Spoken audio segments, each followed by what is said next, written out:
Oh, it is cold. I'm not used to this. So, we are in Indianapolis, or more correctly, I'm in Westfield, Illinois. Or, sorry, Indiana. I get confused when I come this far north. I'm basically freezing to death. I live in South Carolina, so I don't own any cold weather gear. But I thought it would be fun to do a little, let's say, rental car review. Through happenstance, we had to rent a car. Something about booking the wrong hotel, but anyways, we had to rent a car, and I thought it'd be fun to do a little rental car review for you guys. So this is what they gave us. Brand new 2018 Silverado. It's probably the last 2018 Silverado made, because I've seen quite a few 19s on the road. But this is what they give us. It's a four-wheel drive, pretty much. The equivalent would be an XLT F-150. And as you can tell by my voice, I'm freezing to death. It is cold as shit here. God. But this is what we've got. I wanted to give you guys a little look at it. It's only got like 600 miles on it. I don't think anything's been in the bed. But just point out some of the differences between this and an F-150. You know, I don't have a whole lot of experience with the Chevy trucks, or really Chevys in general. But here's what I can say. This is a 2018 model, and it honestly does not feel as good as the last 2010 model F-150 I drove. My dad had a 2010 F-150 XLT extended cab, and it felt higher quality than this truck does. And it's kind of sad to say, but it's, sort of is what it is. One thing that I liked about these trucks when I first saw them, and sorry for shaking the camera, it's me freezing to death. But one of the things I liked when I first saw these trucks was the sort of has a regular back door on it, versus like the extended cabs on the Fords, where you have the half door that opens that way. So I thought that was a good idea until I actually saw it in practice.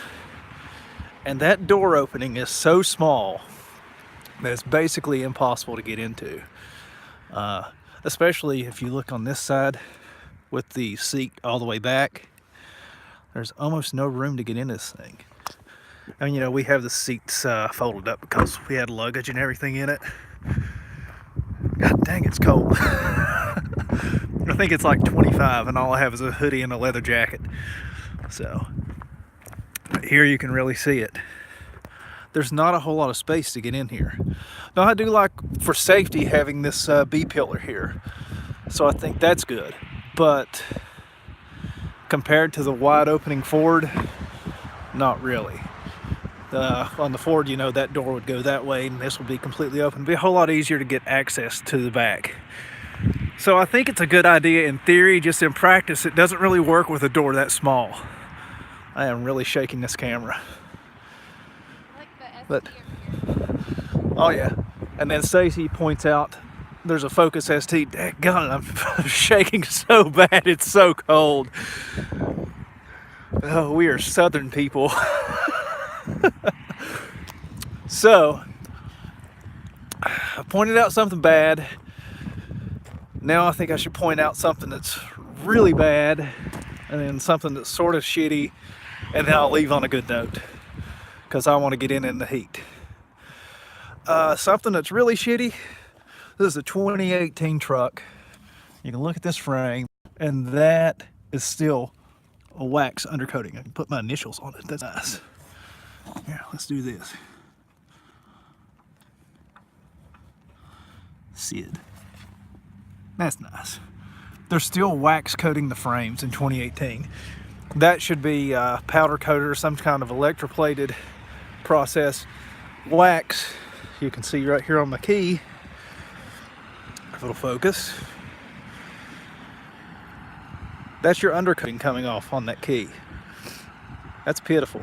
Look at this. There's your undercoating.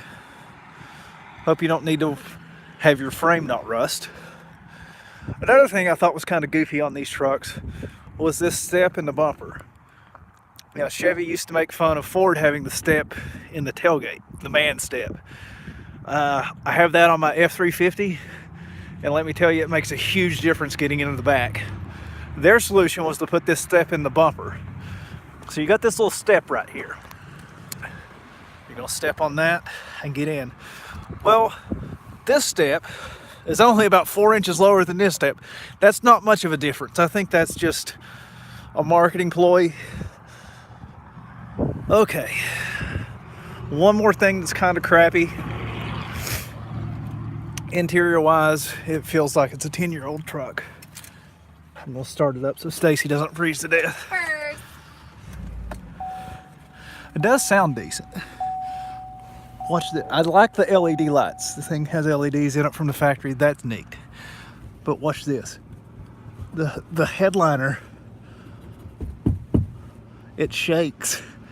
Just touching it a little bit. So, what's positive about it? I really like the two-part glove compartment, especially this one. They have a USB port, so you can put like an iPad or something in this upper one and charge it. I think that's nice. It's a good use of space. The other thing, if I can figure out how to pop the hood here. Oh God, I'm freezing to death. The other thing, let's open this up. We got the 5.3 V8. And it's direct injected. It's a nice quiet little engine. Well, not little, it's a 5.3 liter. It's bigger than a Coyote. But I like that there's a ton of space around this. This is one thing that Chevy definitely has right. Is this engine is so compact and much easier to work on than the Fords. Because, you know, the Ford, if you look at a Coyote F-150, you've got a cylinder head that just takes up all this space over here. You know, you can't even see the headers on it. This thing, you can see the exhaust manifolds. You can get to all the bolts. You can see the plug wires going down to the spark plugs. Coils are under this little plastic cover. There's your fuel rails and everything. Something I'm trying to figure out. Like I said, I don't have a whole lot of experience with these trucks. I don't mess with Chevys all that often. But on the accessory drive, got the water pump here just hanging out in the middle of space. It's sort of like a 6.7 Power Stroke, how they have that water pump set up. But something I haven't figured out yet, what is this running on this small belt down here? If anybody can tell me, I would appreciate it, because I'm not going to hang out in the cold to figure it out. It's not the water pump, because that's there. The alternator and the AC compressor on the other side. I don't know what that is. A vacuum pump or something? I'm not sure. And something that's a little bit weird, they have the ECU mounted down here under this just empty area where there would be a battery, I guess, if it was a you know, their heavy duty truck with a diesel, because the battery is over on that side. I guess this is where the second battery would go. They don't really put anything there. We got the ECU just kind of hanging out down here. And that's not good. Yeah, fuck you. But that's basically it. A few good things, a few not so good things, a few some really not so good things. Would I buy this? No. No. Honestly, even if it was the same price, I would buy a 2010 F-150 with a 5.4 before I'd buy this truck. It just feels sort of flimsy. Sorry, Chevy guys. That's my opinion, and I'm sticking to it, and I am getting in out of the cold because it is freezing. Hope you guys enjoyed this. We'll be at PRI tomorrow, shooting some more video, talking with some of the vendors and everything from SVTP that you guys know and love. Ford Performance is going to be there, Watson Racing, VMP, Fat House Fabs, CPE, of course, Cooks and American Racing Headers. We'll be visiting all those guys, bringing you live coverage. Well, I won't say live. Some of it may be live. I'm not making any promises. But check out svtperformance.com and we will have the coverage on there if I don't freeze to death first. I think Stacy's ready to go. Peace.